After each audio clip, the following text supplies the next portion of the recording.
연준이 지금 9월에 금리를 인하할 것으로 저도 보고 시장도 그렇게 예상하고 있는데요. 그렇게 되면 금리를 못 내리게 됩니다.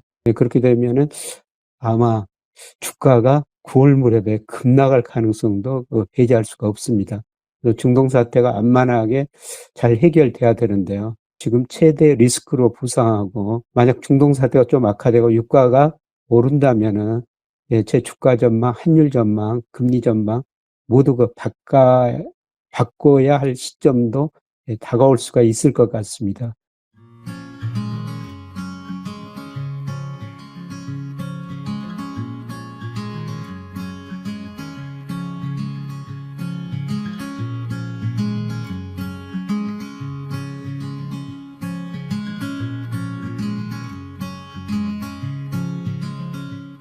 네, 교수님 안녕하세요. 예, 안녕하세요. 이번 FOMC에서 또 한 번 기준금리가 동결되었는데요. 이번 FOMC에서는 어떤 이야기가 나왔나요? 우선 경제에 대한 평가에서 경기는 견조한 속도로 확장하고 있다. 그리고 고용은 안마는 증가를 보이고 있는데 실업률이 낮은 수준이지만 오르고 있다. 이 문장을 처음으로 넣었어요. 실업률에 관한 문장을요. 그래서 고용에 조금 더 신경 쓰고 있는 것 같고요. 그 다음에 물가 상승 둔화되고 있다. 다소 높기는 하지만은 그러나 중기적으로 보면은 2%의 점차 접근해가는 과정이다. 이렇게 이야기했는데요. 그동안 연준이 물가에 많이 신경을 썼는데 물가는 예상대로 가고 있다. 이런 평가를 내린 것 같습니다. 문제는 노동시장이 좀 냉각될 수가 있다. 그래서 실업률이 올라가고 있다. 이런 표현을 쓴 것 같아요. 네, 교수님. FOMC 종료 이후 진행한 기자회견에서 제롬 파월 의장은 기준금리 인하에 대해서 시사했다고 하는데요. 구체적으로 어떤 이야기가 나온 걸까요? 연준의 통화정책 목표가 최대 고용 물가 안정이거든요. 근데 물가 상승률도 낮아지고 있다. 그다음에 노동시장이 점차 균형에 접근해 가고 있다. 그래서 결국은 적절한 금리 인하 시점을 찾고 있다. 그게 이제 골인지 그 답은 할 수가 없다. 그러나 금리 인하 시점이 다가오고 있다. 이런 표현을 썼고요. 특히 그 노동시장에서도 기자들 그 질문이 많이 나왔었어요. 고용시장이 너무 빨리 냉각될 수가 있지 않느냐. 기자들 이런 질문에 뭐 그 정도는 아니다.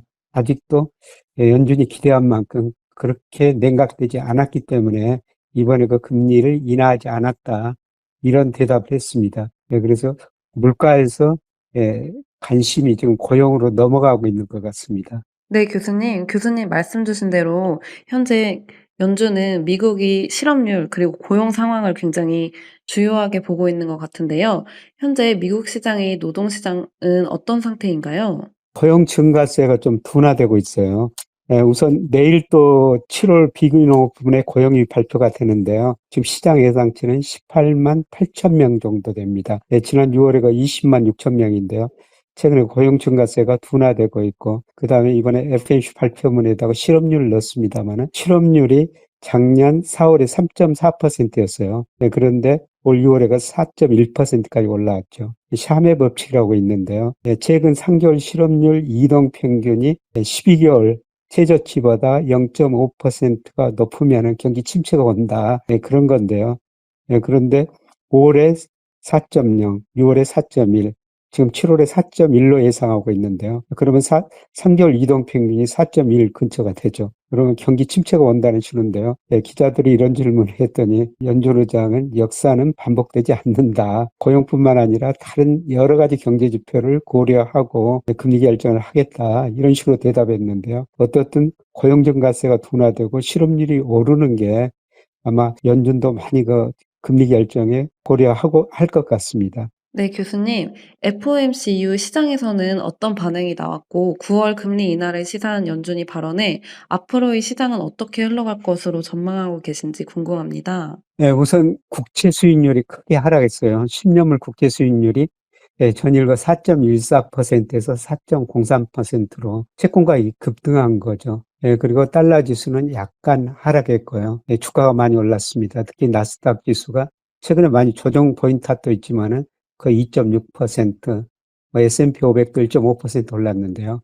그런데 이 주가가 계속 더 오르기 위해서는 금리만 가지고 해결되지는 않을 것 같습니다. 앞으로 기업 이익이 더 증가해야 될 텐데요. 그런데 최근에 미국 소비 증가세가 둔화되고 있습니다. 이런 걸 보면은 기업 이익이 그동안 시장이 기대했던 것보다 그렇게 빨리 증가하지는 않을 것 같아요. 그래서 금리는 하락하지만은 기업 이익 증가세가 둔화되면서 아마 미국 주가가 조금 더 조정을 거치지 않을까.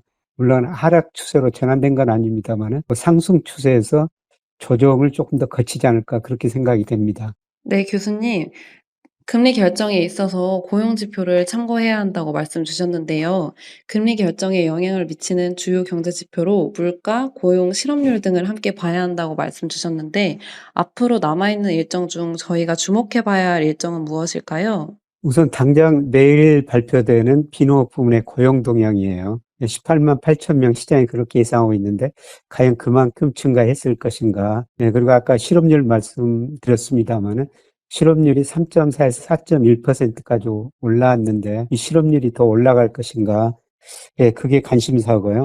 그 다음에 13일 날 미국의 그 소비자 물가가 발표되죠. 소비자 물가가 과연 2%대 진입한 것일까? 제가 보기에는 진입할 것 같습니다. 그리고 22일에서 24일 잭슨홀 미팅이 있는데요. 여기서 파월 연준 의장이 아마 참여할 것 같습니다만은 또 통화정책에서 어떤 언급을 하느냐 그게 관심사고요. 그 다음에 가장 중요한 게 8월 30일 날 미국의 개인 소비 지출 동향하고 소비 물가입니다. 지금 미국 소비가 그래도 견조한 증가세를 유지하는 것은 내구재는 정체되어 있고 준내구재도 조금씩 증가하고 있는데 서비스 소비가 계속 증가하고 있습니다. 근데 과연 서비스 소비가 계속 증가할 것인가? 그리고 PCE 물가가 지난달 6월에 그 2.5%인데 과연 7월에 그것보다 더 낮아졌을까? 제가 보기에는 아마 2% 8, 9로 갈수록 초반에 접근할 것 같습니다. 그래서 물가 상승률은 많이 둔화되고 있다. 이렇게 볼 수가 있을 것 같습니다. 네, 교수님. 현재 미국은 대선을 앞두고 있는 상황인데요. 이번 FOMC에서 있었던 연준이 금리 결정에 정치적 영향이 있었는지 궁금합니다. 그렇지 않아도 기자가 그런 정치적 영향을 받는가 이런 거 질문을 했었는데요. 파월 연주장이 우리는 전혀 정치적 영향을 받지 않는다. 연준의 책무에 충실할 뿐이다. 연준의 그 책무라는 게 고용 극대화하고 물가 안정이거든요. 그래서 정치적 영향을 받지 않는다. 이렇게 이야기를 했고요. 그 다음에 뭐 대선을 예상하고 경제 전망하고 뭐 거기에 따라 금리 결정을 하지 않는가. 그런데 그런 것까지도 고려하고 있지 않다. 이렇게 대답을 했습니다. 그래서 뭐 대선이 누가 되느냐면 특히 저 트럼프 전 대통령은 파월 연준 의장 연준한테 그 대통령 대선 이전까지는 금리 내리지 말라 이렇게 요구를 하고 있는데요. 전혀 그 영향을 받지 않겠다. 제가 봐도 그 영향 받지 않을 것 같습니다. 물가하고 고용 데이터만 보고 다른 경제 지표 중에서 두 가지 경제 지표 보고 금리를 결정할 것 같습니다. 네, 교수님. 이번에는 일본 이야기를 조금 하고 싶은데요. 네. 이번에 미국 금리는 동결되었고 31일에 일본에서는 기준금리 인상이 있었는데요.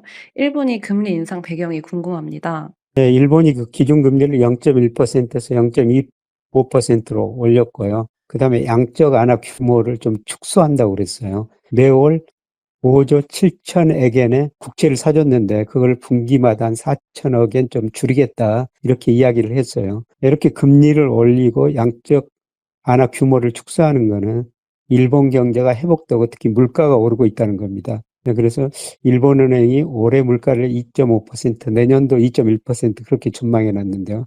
물가가 2% 이상 오르니까 금리를 인상할 수밖에 없고 그리고 앞으로도 좀 더 인상할 수 있다.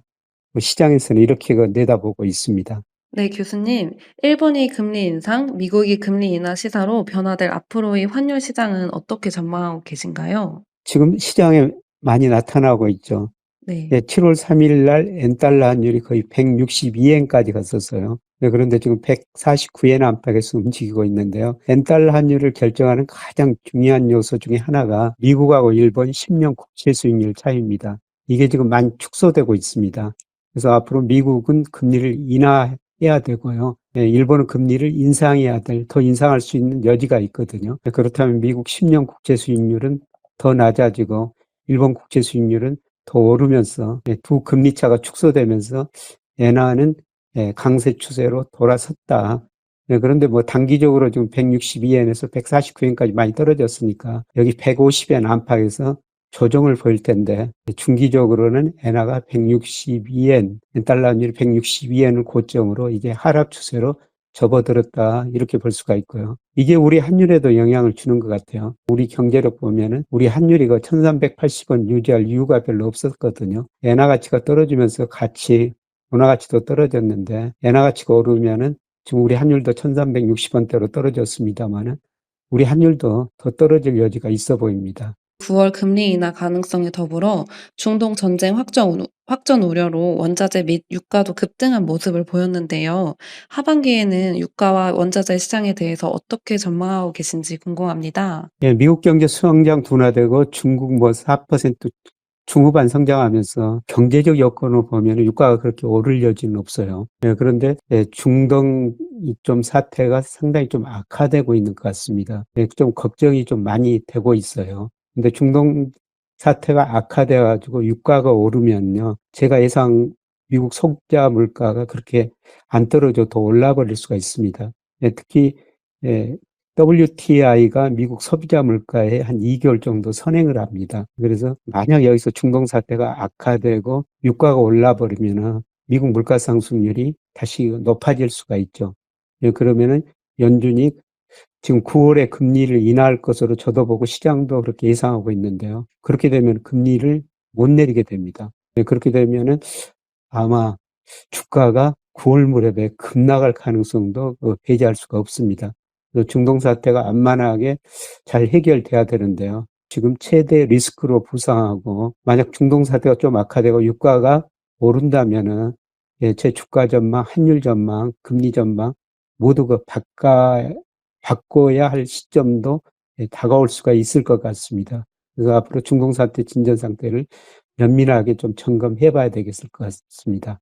네, 교수님, 네. 감사합니다. 예, 고맙습니다.